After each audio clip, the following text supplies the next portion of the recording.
Hello everyone, my name is Kasper. Some of you know me as Cadian. I'm the AWP and endgame leader of Team Liquid. The one thing that I didn't manage to get with me from CSGO that I really wanted was a major. So in that sense, I think that me and Liquid is chasing the same thing. I know that it's going to be tough, it's going to be difficult, but I believe this is the place where I'll have the best chance of getting that major trophy. They have the experienced players in Liquid, they have the facilities, they know how to build a winning team. We've seen them do that before with the Intel Grand Slam winning lineup. When the lineup was presented to me and when I helped kind of figuring out the last pieces, it's just a project where I have a lot of faith and a lot of belief that we have the potential, and I hope that we'll be able to kind of live that potential to the fullest.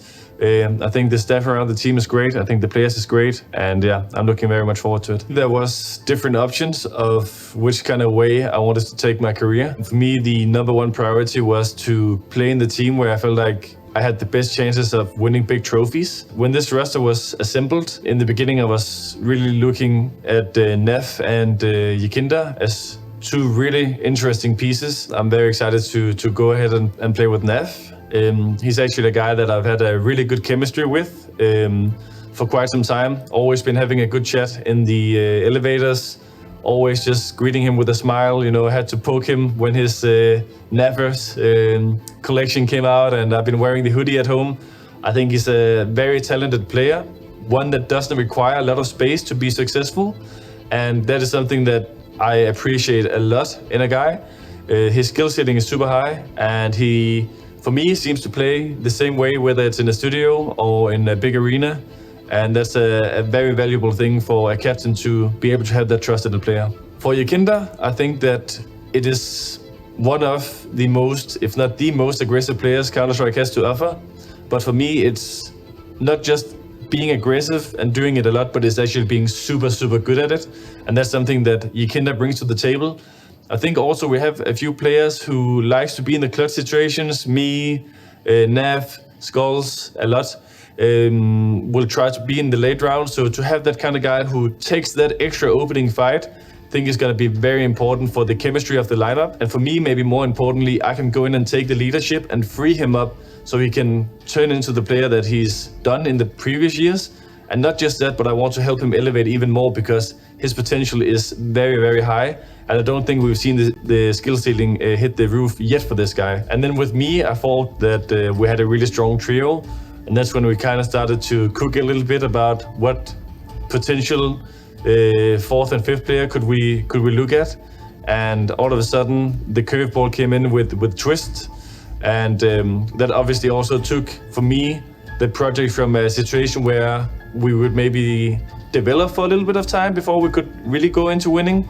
But with the addition of Twist, I think that we will be super competitive from day one. And then we just needed a fifth player. And one of the things I was super vocal about was that we needed a guy who was not just really good at the game, but who also fit role-wise. And that's the reason why we ended up picking Skulls. Finding out since then that his age and his motivation and hunger is at a really, really high level is something that I think suits the lineup perfectly, because me, Nef, and Twist are different categories, obviously, but has all won a lot in the last few years. And I think that Skulls is going to be really hungry to achieve that, and the same with Yikinda. So I think it's a team of a lot of firepower. For me, it's going to be different with trying to make all the maybe bigger personalities mesh well together. But I'm honestly not frightened of that at all. I'm also very intrigued about having some personalities who's going to maybe box a little bit more with me. So yeah, I'm excited. I want to give a big thank you and a big shout out to Heroic for 4 very good years. That has not just changed my career, but changed my life, and for being cooperative and willing to find a good solution for both me, themselves, and Team Liquid. I've enjoyed, I wouldn't say every moment there, but a lot of moments. And I think, it's been such a great ride. We've changed CS. A lot of people are talking about the heroic way of playing Counter-Strike. That's something I'm super proud of. The friendships, the trust that the organization put into me to lead the Counter-Strike team, to make the right changes in the staff and in the player side is something that I'll be forever grateful for. And I'm gonna miss you guys, that's for sure.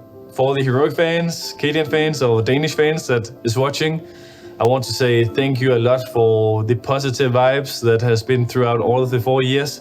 I think especially now with the latest circumstances, the kind of support I've been getting from the community has been unreal. It's not something I could have been dreaming of, going a little bit from the villain and then a bit to a hero status, but kind of being celebrated the way I was from the Paris crowd and winning on home turf in Royal Arena. It's been such great memories, and yeah, I thank you for all the messages, for all the cheers, for all the good moments that we had together, and I'll make sure to create many, many more on this new journey. Всем привет, друзья! Продолжаем смотреть Blast и наслаждаться великолепным CS-ом. Cloud9 и FaZe подарили нам лучший матч в истории CS2 на данный момент, что покажут Нави в нижней сетке и многое-многое другое. Не буду затягивать, сразу к новостям. Понятно, что за один день не успело произойти прям что-то кардинальное, но парочку слухов подъехало. Начнем с того, что после ухода Бумыча и Дека их бывшая команда полностью развалилась. Официально они выставили остальную троицу на трансфер. Градообразующего игрока нет, Авика нет, делать нечего. По словам Харуми, Ван Вин все